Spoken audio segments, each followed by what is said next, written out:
significant other, the behaviors that I love, I talk about. The things that are good and positive, I talk about, and he does the same thing. In this way, we are training each other, as I say. You teach people how to treat you, but we are training each other what it takes to make us happy in the relationship, or what feels right to us. If I like something that's done, I talk about it. Now, here's the negative drawback if you're not in gratitude. If you're talking about the thing you don't like, that gets done more too, guys. So that's the power in your words. But that's why they say to emote, because that emoting taps into, it's so amazing how our brains work, but actually the center of our brain that's devoted to social intelligence, social meaning interacting with others, okay? So you've got to emote in order to really heighten the level of gratitude and to make that gratitude exponent go through the roof, okay? It's very, very important to be emoting whenever you're in gratitude. So finally, for other new and wonderful brain cell connections to grow and to go into long-term memory and to spread out into the subconscious where they begin to become deep beliefs and they can drive you forward, that emoting is very important. So the repetition, the daily exercise helps you to fire new synapses. But gratitude is more than magnetizing things to you. So that skirt story is fun, all well and good, but it's not about stuff. I've attracted to me experiences, opportunities, people, places, and stuff, but it's not about the stuff. The stuff, I think that our angels are crafty, that they know that we pay attention to that because our society is pretty material, so they're like, hey, watch this magic trick we're about to do that takes 4 months, but it happens. And I think that's how they get our attention. But the deep lesson I learned is, wow, I wasn't obsessing over the skirts. I wanted them, I thought about it, and then I dropped it. Now, there have been things in my life, and maybe there are things in your life that you've wanted that you've obsessed over. And then you're like, why is it coming? Why isn't it coming? Why isn't it coming? Because you're not really in gratitude, you're in desperation, and that energy pushes things away. And I've been there, so I'm not hating on you. This is something I do and have done where I'm wanting something so badly, I can't even attract it into my energy field because I am wanting it too badly. So I found this trick, I will never forget it. Maybe it's just being grateful.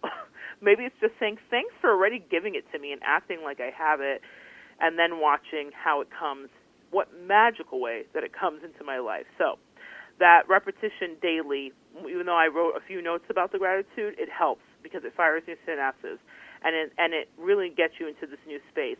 It's and this is the thing that I wanted to talk about when I said there's a reason I had to write the letter T, because I was uncomfortable with thinking of myself as whatever, whatever the letter is. When I saw the W and I thought, yeah, I'm a teacher, but Jesus, I'm not Jesus. You know what I mean? Like, I really get uncomfortable sometimes because, I have to balance my own self, and I think, well, does this feel right to me?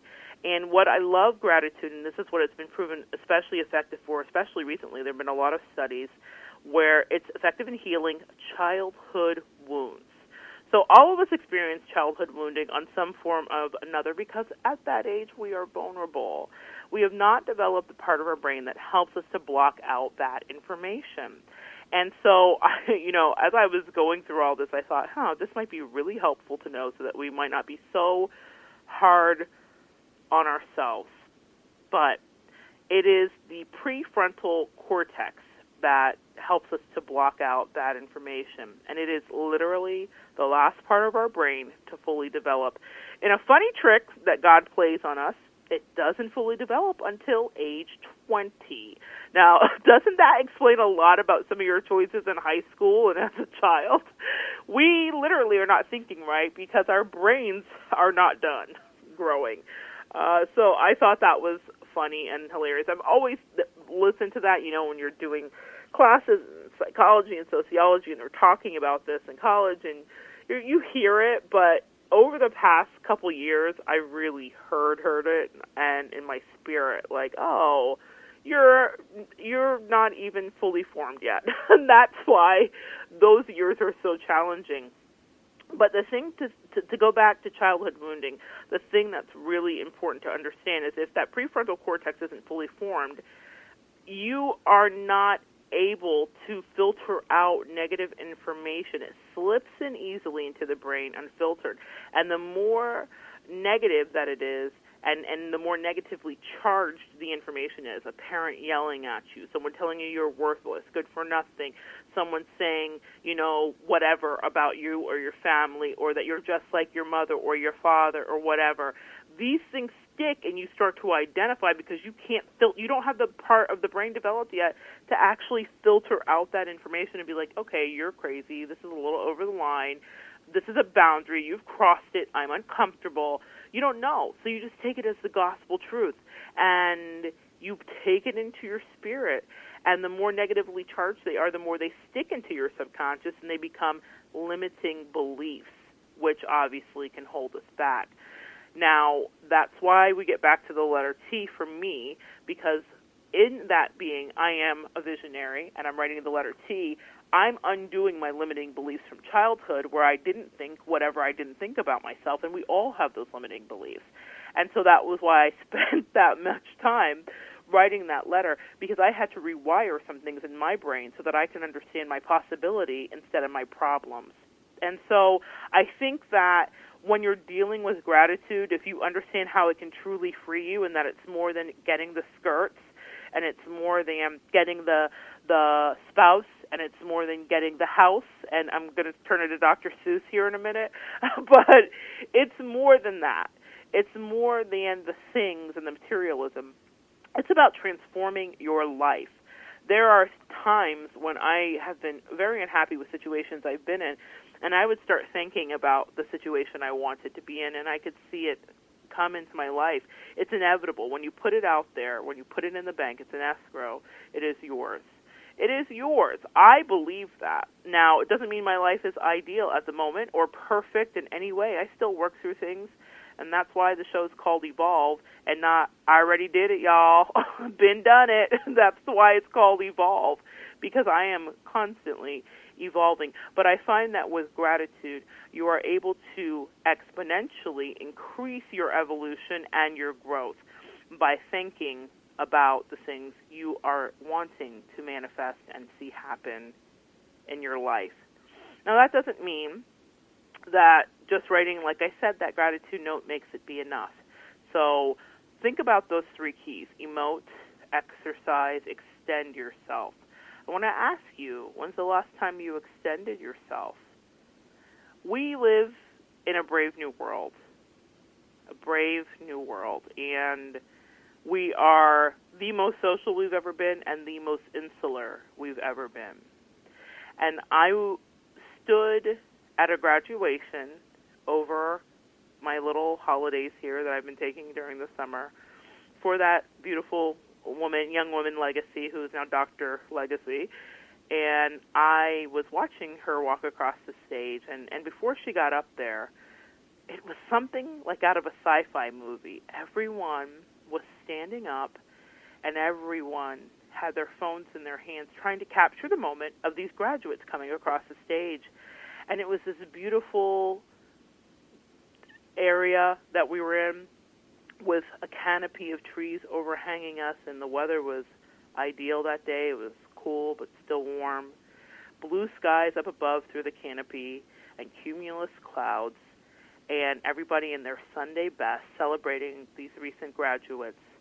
A sea of people, and I was standing at the back of the crowd, and they were all with one arm extended in the air in reality, but a virtual reality, with their phone up. None of them looking at the stage. They were looking at their phone. It was super meta, if you know what that means. It was inside of itself. I felt like I was watching something, but we were watching them walk across the stage, but I was watching the watchers watch. It was incredible. And I was sober, guys. So it was a mind-blowing LSD moment, trust me. And I thought, this is the world we live in. We're all here to celebrate and be in communion with these people and provide our energy and say, congratulations, you're graduating, but none of us are here. We're not really extending ourselves. We're not really involved in the moment. We are capturing the moment so that we can capture the moment, so that we can caption the moment. Does that make sense for my Instagram lovers? We're capturing the moment so that we can capture the moment so that we can caption the moment. And sometimes we forget to be present. Sometimes we forget that human connection and extending ourselves and emoting to another human can shift us into a new dimension. And I get that that's what we were there to do, so I'm not knocking any of those people because I was certainly one of them with my phone up. But I stood there thinking, if someone from 1950 could see this picture right now with everyone with a computer in their hand, everyone, kids, adults, grandparents, with computers in their hand, not watching the magic happening on the stage of this moment that will never be seen again in person, but looking at their screens to make sure they're capturing the moment that is so special. So I want to remind you to be in touch. Be in touch with your fellow humans. Look up from your phones. Look up and be grateful for this incredible world that we live in that's still here right now. Be thankful for the world that we're in. Be grateful for it. Be grateful for the people that are around you. And watch how you notice more of the beautiful things that life is always offering. When you step away from gratitude, you will find yourself in a place of lack, is what I found. That's the contrast. When you're in gratitude, you feel abundance. When you're outside of gratitude, you're feeling lack. You feel like nothing is enough, you don't have enough. And with that dear friend I always talk about, I find myself sometimes commiserating. You guys know? Commiserate. And we're sharing the trials and tribulations of life. And sometimes I snap us out of it. And recently, and sometimes she'll snap me out of it. We remind each other, so it's not just me. Can I say I'm so grateful for her? We remind each other daily to be grateful for the things we have, the small blessings that come our way, the stream of income that might come that we weren't expecting. And one of the things that I do, too, to help get me into a more grateful state when I'm thinking about gratitude is music. And I had this song. It's from Queer Eye for the Straight Guy. It was the theme song for that show. And it's all things just keep getting better. If I'm upset with my spouse, if I am frustrated with the way something is or isn't going in my life, or I need to just shift myself, I literally put that song on, and I can't help but be smiling before it's over, and I'm singing, all things just keep getting better, and the lyrics say days keep getting better, nights keep getting better, all things just keep getting better. And it's a love song, and it's a song about happiness and friendship, but I use it as a song to realign me, to remind me that if I say it's so, it is so. And you know what? By the time the song's over, I feel better. Life looks a little better.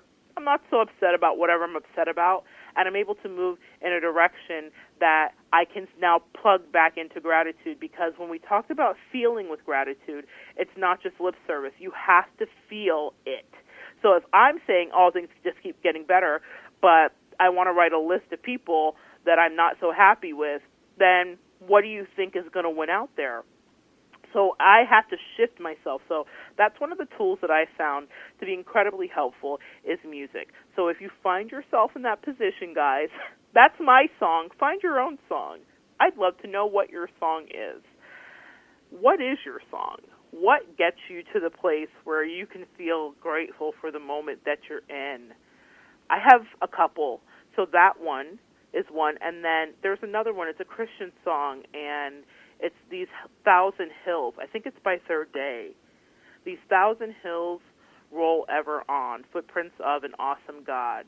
And it says something like, it brings me to my knees in praise, amazing love, amazing grace.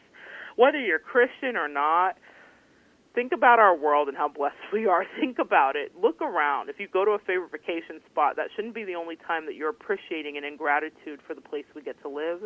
It shouldn't be the only time you're appreciating and in gratitude for the person you get to spend time with. We're so blessed, each of us. And if you just take a little time to be introspective, you can find something to think about so that soon you can bank about it.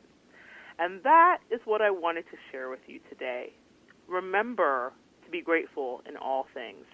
One of the other letters that I practice writing is letter G, and the letter G